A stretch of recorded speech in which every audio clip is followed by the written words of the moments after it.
one of our question and answer sessions that we're having today with our community leader, Marcus Atkinson, and community member Blaine Brewing. For those of you that don't know me, I'm Ashlyn, and I'm the Civic and Community Engagement Chair.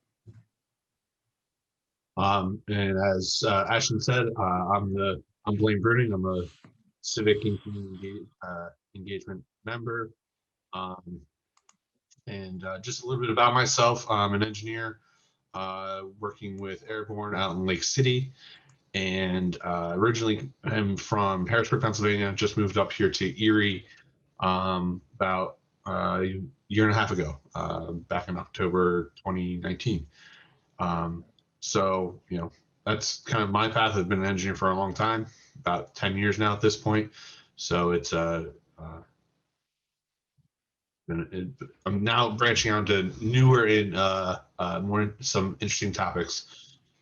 Marcus, tell us a little bit about yourself and how your career led you to your current position. Mm-hmm. My name is Marcus Atkinson, and where my career is concerned, I'm a native of Erie. That's very important to me in the work that I do and the community work that I do as well. There's a lot of people that do great work in the community, but I think when you have roots here, you take the work that you do a bit more personally because you understand kind of the trajectory of where Erie has been, at least in your era, and where it's going. So I've been in the nonprofit sector. I spent almost 10 years in the nonprofit sector here. Had my first job in the nonprofit sector actually when I was 21, years and years ago. I'm 51 now. So I went to college in Atlanta, Clayton State University, worked in community there, was an entrepreneur, came back, worked as a director of one nonprofit facility, the executive director of another nonprofit organization. And now I'm a consultant with Atkinson and Associates, an association with Infinity Resources. And so that's a partnership that we've kind of come together on. And the things that I've done in community and in the nonprofit sector and in the business sector have lent itself to me now being able to consult people on just making their organization or their businesses as effective as possible. So what does a typical work day or week look like for you? Zooming with YEP. It's very typical. A typical work day for me is in the beginning when you first start a practice like this, I had a Rolodex full of people that were already in the business and doing different things that I specialize in: diversity, equity, inclusion, nonprofit guidance. And so I chummed the waters leading up to it. And so now, after putting forth X amount of proposals and having now about 11 clients on my roster, 3 of which are primaries, I take on different things on a day-to-day basis. It's almost like being a director of several organizations without being tethered to a contract or an autonomous title per se. And so I find that fascinating. I've always been a big fan of partnerships. Even when I led in the nonprofit realm, I became known for the partnerships that I brokered. I just feel like that's the best way to move forward. How can we make each other better? No one organization is the solution to what's going on in society. And I think the more you can come together, the stronger you are as an organization and the stronger the community is. And so the idea of helping to move multiple organizations forward and serving on multiple boards that help multiple organizations move forward is just exciting to me. I feel like I'm an active participant in making Erie better and something different and improved upon than what it's been in the past. That's awesome. So you do it mostly with local business, or do you deal with, no, statewide? COVID has really opened the door. Leading up to expanding into my own consulting practice, I took on contracts with an associate of mine out of Los Angeles with the school district and several other businesses. I took on some work in Atlanta, Georgia with some old colleagues of mine. I took on some work in North Carolina. My daughter is a practicing attorney down there, and she connected some things. And so Zoom has opened up my client base. When I say 11 primary or 11 clients, that's in the Erie area, but the one-offs are a dime a dozen, it feels like nowadays. There's a lot of educational things that I've taken on for DEI. And so between those clients, there's always 2 or 3 different clients in between them that I'll do something for that may last for a day or for a week or something like that. But it's starting to be all over, and I'm embracing that concept. So even when COVID is over, this format will be a part of my offerings going forward, or it will be a tool in my toolbox going forward, because it just opens literally the world up to you. That's really great to hear. One of the questions here, they'll have a good transition. Now you've been doing this for about 30 years now, being involved with community. Basically, Yes. once you've gotten out of college, has there been a mentor or multiple mentors along the way that Right. have gotten you there? I find it several. I find that mentors are seasonal. And what's important is people, well, one, let me say this. You have to own the fact that we as people are very complex. I don't think there's a such thing as one person that could mentor every different part of you. And when I think about some of my favorite people, be it music artists, I pointed one, Tupac Shakur. Tupac is extremely complicated, but we're extremely complicated. And I look at one of my mentors, Brother Daryl Craig, the Marcus that was born and raised in the inner city, who understands the flavor of the inner city and a lot of things that go on there. He ministers and mentors to that side of me. The Marcus who was trying to build an economic footprint and an economic base. Fred Rush is one of my mentors. He mentors to that side of me. And I have someone who mentors me as a husband and a father. For every season, there have been different mentors. Some lasted a season, some have lasted multiple seasons, and some have been there for the duration of my adulthood. So I think that it all starts with being honest with yourself, because we don't like to reveal our weaknesses. You know, we tend to revert to, I got it. No, you don't. No, you don't. You don't have to expose it on social media. You don't have to put everybody in your business. You do need to find someone with some seasoned experience that has your best interest at heart, that can keep confidence. That's important. That can speak into the parts of you that may be stuck. Some parts of us are on loop. We may be maximum effectiveness in this area, but in another area, we just can't get out of our own way. That changes for every season. And for every season of growth, it brings on new challenges, new mentors. So my economic mentors are much more seasoned than the last season, because I'm going into a lot of things from commercial real estate to trying to grow this new company. And the list goes on. And some people that may have served me well in the past may not be the guy that I need in this season. So always a lot of different guys. And I find, because I'm a spiritual person, for every new assignment, the right person has always shown up. But I had to be open to that person speaking into my journey. Again, resist the urge to just say, I got it. No one just has it. You need advisors. So it's not really, you don't go out and search for a mentor. It's more based on your daily life and being open to it. Right. Is how the mentor will come to you. Yes. Okay. Yes. The young people that I mentor have shown an openness to wanting to be mentored, and they have inquired, not even so much, will you mentor me, but hey, how did you do X and Y? And what would you say to X or Y? And when people show that they're open to learning, the right individuals come into your space, and it develops into that sort of relationship. Now, you can be intentional and see what someone does and says, I want to learn from that person. That's fair game as well. But I think it all starts with you. Sometimes you meet people and you can just see that they're closed. And again, they feel like they've got it all together. And people don't speak into your journey because you just don't seem open to it. So I think it starts with you having that natural curiosity and that humility about you when it comes to your own particular journey. Yeah. That's kind of what I've been doing personally. Once I moved up here to Erie, this is a completely new sphere. I've never moved really outside of Harrisburg area. So that's, a lot of what this is. And, talking with you, I actually jumped at the opportunity to replace the previous interviewer, because I was like, this is a chance for me to learn something, to gain something out of this, and make myself a better person in the process. Right. Third question that we have is, leadership roles in Erie are not held by the most diverse group of individuals. What has your experience been as a Black male operating in those spheres been like? Oh man, you want an honest answer? Sure, I will take honesty. You know something? It's interesting. I look at the way America's relationship with African American men has been. Our swag is bottled and sold more than any demographic I think on the planet, right? And our image is is both celebrated in one hand, be it athletically, musically, or what have you, or vilified on the other hand. And so there's this thing where I want to celebrate you as long as there's no real power attached to your image. That unto itself becomes a problem. So when you par that down to a micro level, people want to utilize or have access to whatever talents and gifts that you have. Heaven forbid that name gets a touch too big. Heaven forbid that person is looked upon as a go-to. And what I find as an African-American male, as someone who people view as a leader, is there are a lot of people who are uncomfortable standing in your space when that grows too much. And it manifests itself in a lot of ways. And there's a lot of business relationships and different parts of your journey that get cut short because as you grow as a Black man in a city that does not necessarily cater to my demographic, people get claustrophobic in your presence and they think, you know what?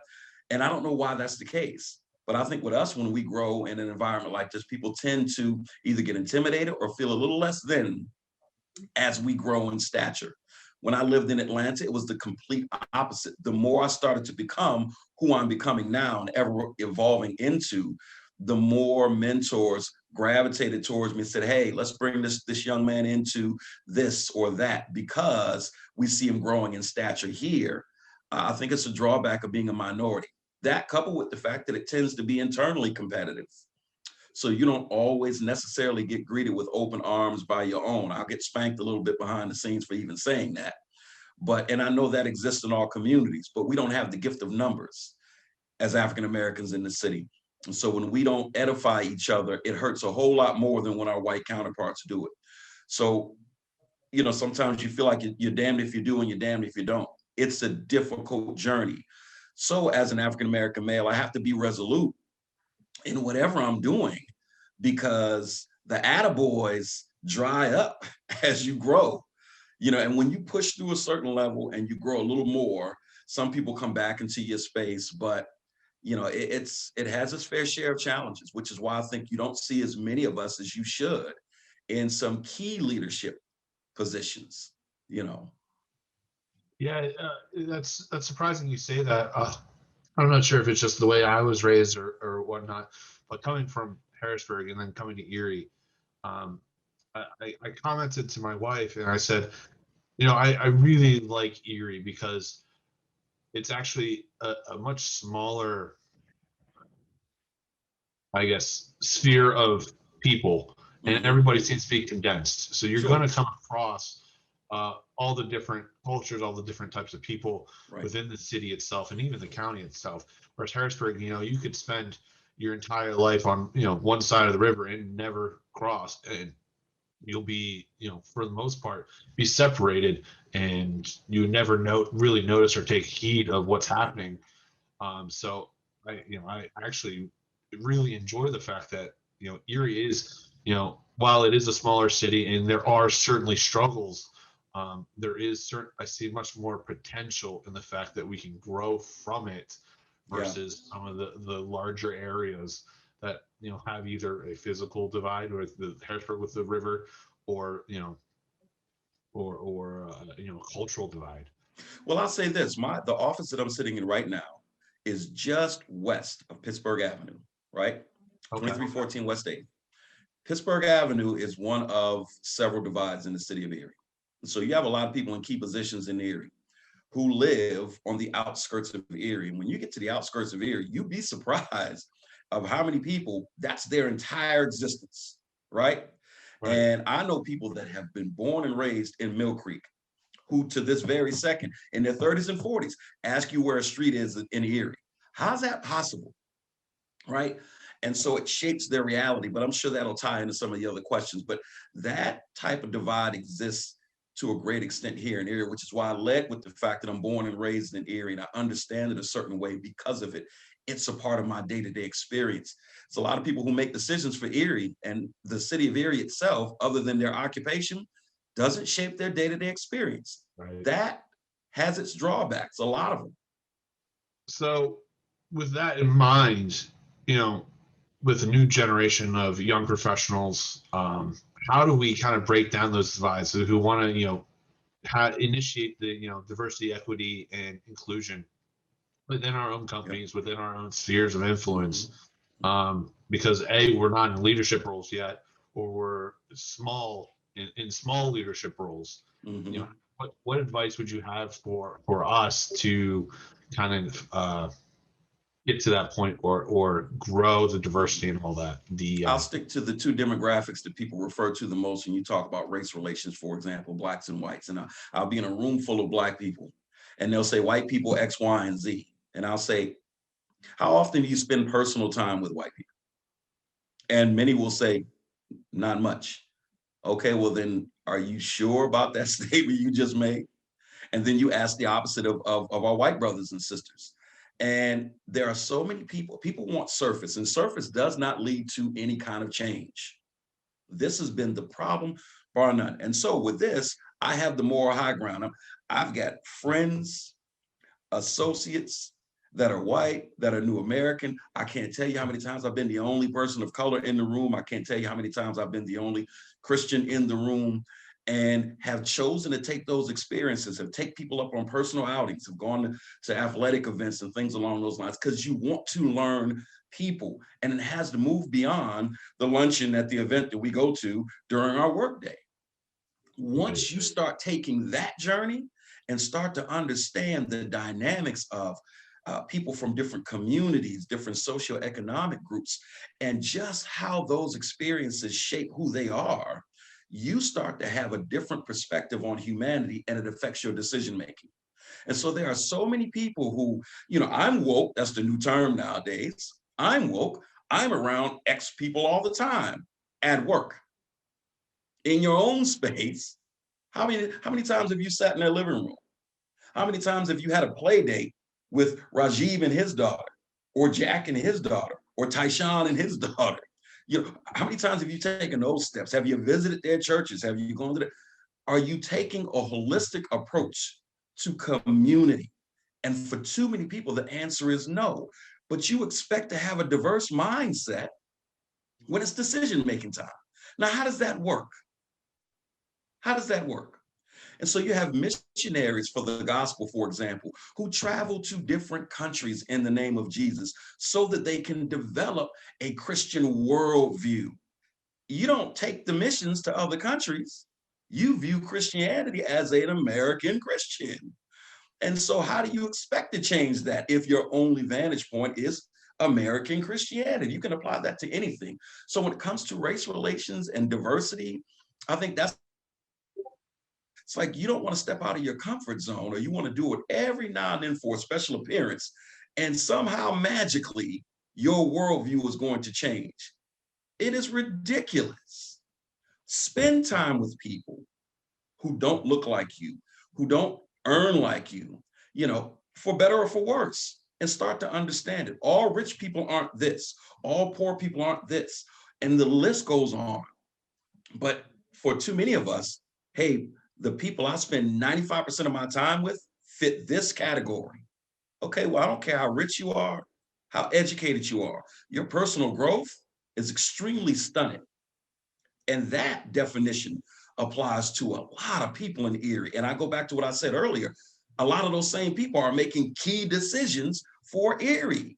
And this is why it isn't changing. It's like you aren't taking the journey, but you're calling the shots. Aren't we all a little more crippled because of that?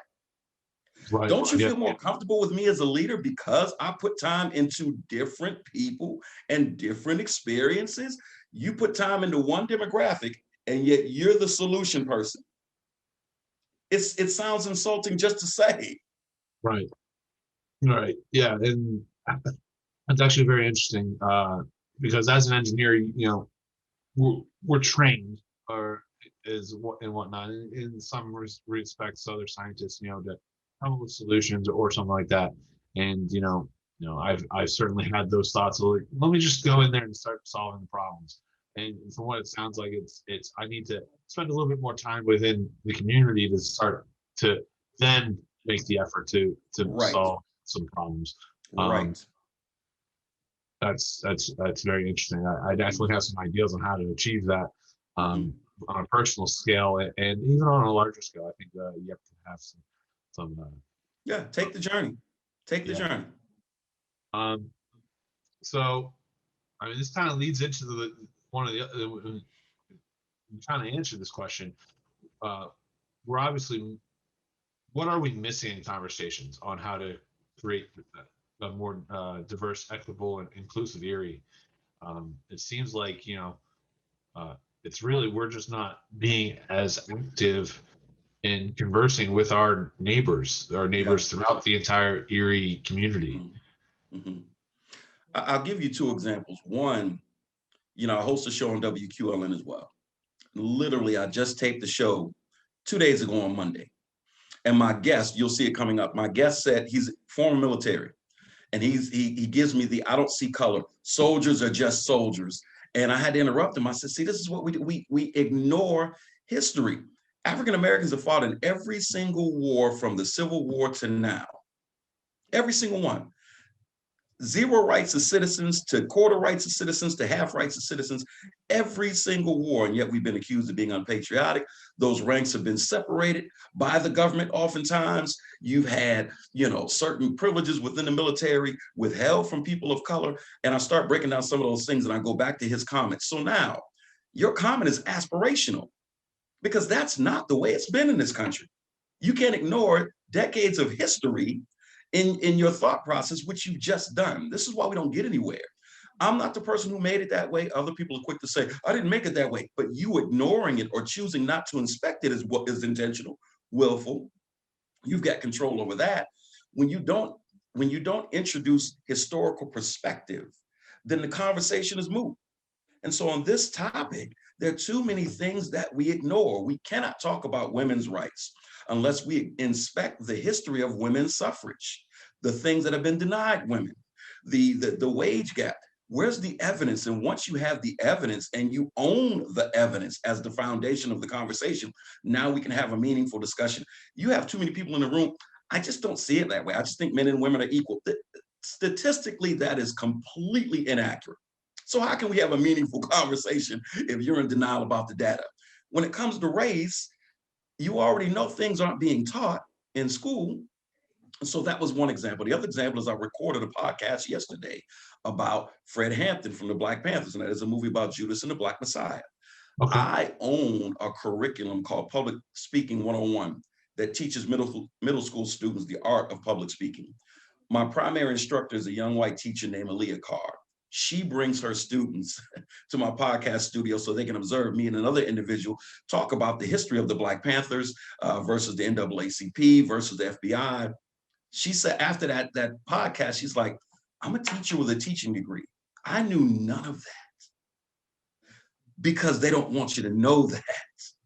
So race relations, you have to start with accurate information. So the educational aspect of it has to be introduced without massive eye rolling. The minute people of color, women, immigrants, Native Americans, the minute they start talking about the historical journey, people, oh my God. Well, if you stop rolling your eyes for a minute and actually let the information get unpacked, perhaps we'll get somewhere. Right. But it's your mere resentment for the fact that I'm regurgitating something that I resent ever even happened. And you're exhausted because I'm mentioning it. You wonder why we aren't getting anywhere. Yeah. So, we have to get real. That sounds like a bumper sticker, but we really have to get honest about where we've been and who we've been as a country. And the fact that this country has done certain things to certain people and has built systems to either overtly or covertly keep it going, it's a matter of statistical record and data. Yeah. Talk about it. I agree with talk about real solutions. I'm sorry, go ahead. No, it's true. It's one thing to say, well, this is what I believe, and not acknowledge the past. Yeah, but I for one have always acknowledged, like, yes, I agree that this stuff happened and it needs to change. I'm not sure what exactly I can do to make those changes. Right. But I'm willing to put in the fight for it, and whatnot, or make it so, or make the changes locally or within my sphere of influence. Absolutely. But I think real quick, though, I think that comes along with taking the journey and actually getting into other people's spaces and becoming intimate. And then you become one with other people's stories. right? Instead of sticking to the generic narrative of America. I mean, we saw the duplicitous nature. I mean, these guys are sons of bees and un-American for kneeling during a football game, and somebody can storm the Capitol and people bend over backwards and make excuses for it. It is utterly ridiculous. Yeah. Utterly ridiculous. Yeah, I fall into that utterly ridiculous group of people where it's just like, why, in what mind did you think that was right? Kind of thing. Versus, it's like, I understand what he's doing here, kneeling for the anthem. How is that being misconstrued? Yeah. Yeah. So, what actions would you like to see us young professionals, the younger generation of Americans, take some positive change into our community, put some positive change or oh man, vibes? I think let's tie in some of what I've said, right? Look at the LGBTQ community. I've never seen more students out and comfortable about their sexuality on a high school level, sometimes even on a junior high school level, than I see right now. Why? Because a lot of these young people are like, hey man, I'm not gonna lambaste you over that. Really? I mean, that's the flag I'm gonna plant. That's the hill I'm gonna die on. I'm tripping on this person because of who they love. How does that affect me? And even with race relations, I laugh. I was in Georgia one time, and I was driving through this small town called Conyers in South Georgia. And there's the pickup truck with the Confederate flag in the back, and the lady jumps out, and she looks like the typical Southern woman, gets out, goes to the other door, opens it up, out jumps the biracial grandchild. And with young people, so many barriers are being crossed. And for a lot of young people today, it's like, what's all the fuss about? Why are you tripping about that? Right? So what can young people do? Keep pushing the envelope. When we talked about Fred Hampton, Kwame Ture, Stokely Carmichael, a lot of these people gravitated to the Black Panther movement, to the Black Power movement from the NAACP, from SNCC. A lot of the young people were the ones who pushed King to have an anti-Vietnam stance. He was letting it slide. And they said, we feel like that is, that's being disingenuous. If you're touting nonviolence, you haven't said a word about Vietnam. What the Black Lives Matter movement is doing, the Arab Spring, generation by generation, it is always young people who push the envelope and say, why are we doing things like this? And why are these people such villains? And why are we not doing this for this person and we do it for that? You have to push the envelope because the country clubbers are comfortable. They ain't going nowhere. This works for them. Mm-hmm. You're like, should we change this? Like, I'm getting wealthy off of this, man. I don't know what the problem. For me, I'm good. And so I always say, and it sounds mean, we are just a few funerals away from greatness in this city. So the next generation has to just tear these barriers down. Like, what is this division all about? And I love the fact that as older people are exhausted with the conversation about equity, inclusion, and acceptance, young people are exhausted with the idea of non-acceptance, no equity, no inclusion. It's just like, why are we're putting more work into keeping each other divided than it would take to come together. And our young people have figured that out. And so what would I say to the young people listening? Keep pushing that envelope. You're a member of a club that doesn't have a lot of African Americans. Take 2 or 3 of them with you as a guest. Shake it up. Go to there, shake it up. Tear these walls down, because the status quo for older persons, even if they're moving that direction, unfortunately, it's oftentimes at a snail's pace. Yeah.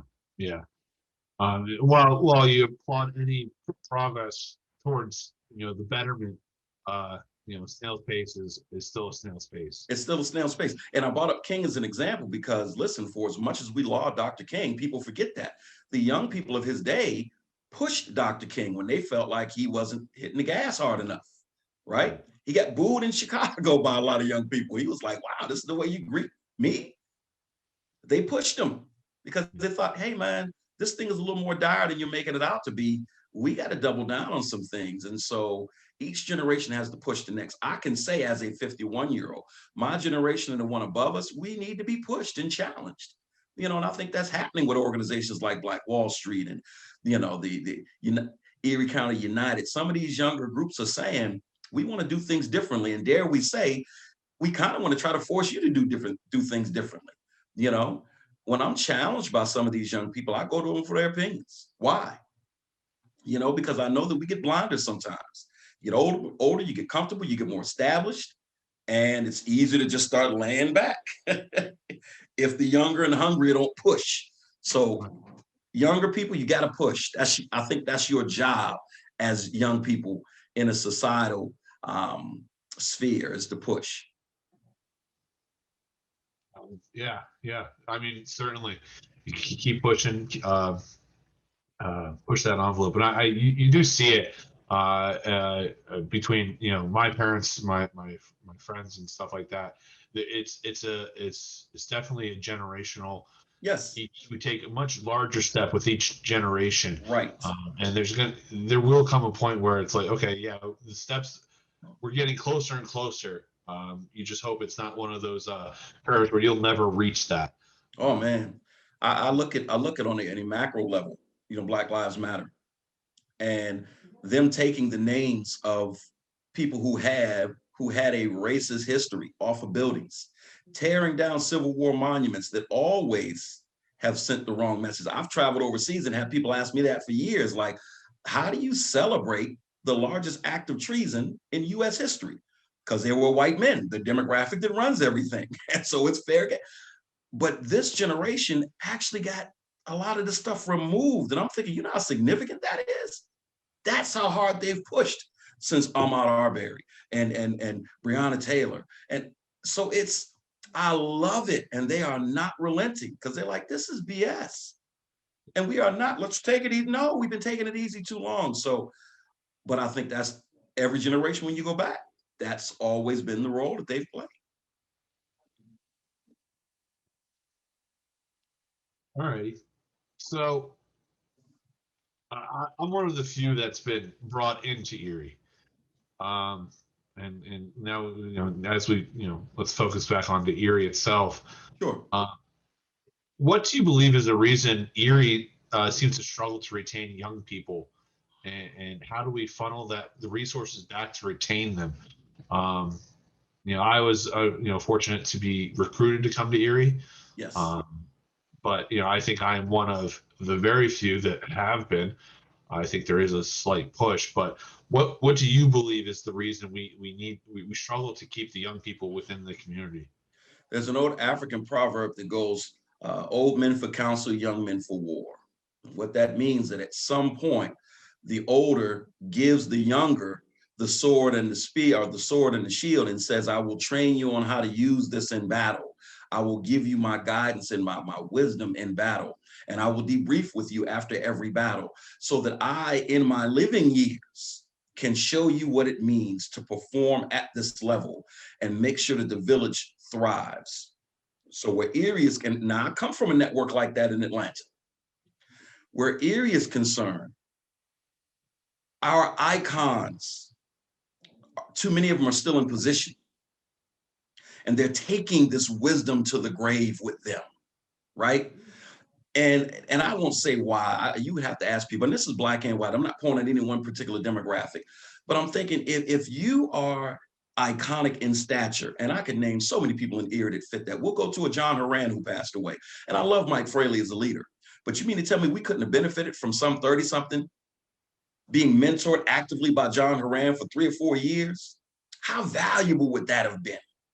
You look at the loss of Ben Wiley, all of these different things. And so I think that in the living years, rather than saying, I'll push it for another 5 years and you're 70, I'll push it for another 8 years and you're 65. Okay, so if we're looking at the city and the sustainability of the city, perhaps this is a good time for you to find the right successor, train them, move on, consult, or something. So in Erie, having lived in Atlanta for 11 years, that's the number one flaw I see about Erie. We sit in position too long. Too long. I'm a great head of this organization. Doesn't mean you need to sit there for 25 years, man. Yeah. Bring somebody else in. So we hoard these opportunities, and it cripples us to a great extent. And so our young people are saying, if there's no place for me, why would I stay? Why would I stay? And so the best and brightest that we have to offer from all branches, I mean, from all aspects of community, they go places that they will be allowed to lead in their 30s, right? I said on stage before, from a leadership perspective, I'm the next generation. I'm like, how's that possible? I'm 51. This whole thing is out of order. We should have more people leading in their late 30s, early 40s. And that doesn't happen. We hold on too long in Erie. And if you're listening to this and you're a person who, and it's not that your sacrifice isn't appreciated, from a biblical standpoint, I always say the fact that Joshua got his turn does not negate Moses' effectiveness. It just means it's time to turn the page. It's not personal. We don't get that here. We die in the chair and then we leave people scrambling trying to figure it out. Yeah, that's a fantastic insight. One that, you can kind of, I mean, for me, I've always understood it, never was able to put words or a specific phrase or thought to it. You kind of always understood it, but you can never piece it together like the way you just did. Sure. So that's actually really enlightening to actually have that being said out loud and make that connection. So with that in mind, is there a community group that is focusing on that you're passionate about, that maybe has a young leader or is making great strides within the community that you would like to mention or bring Yeah, to light? I mentioned two that I'm inspired by. I mean, Erie County United from a grassroots activist perspective, and Black Wall Street, and like many of us have had to do, you don't need anybody's permission to make the move. And if you see a gap in your community, if you see something that's needed, you can take it upon yourself to say, I want to change this. And these young people, I was just reading posts on the line the other day, they're running for office. There's a handful of them that have their eyes on city council again.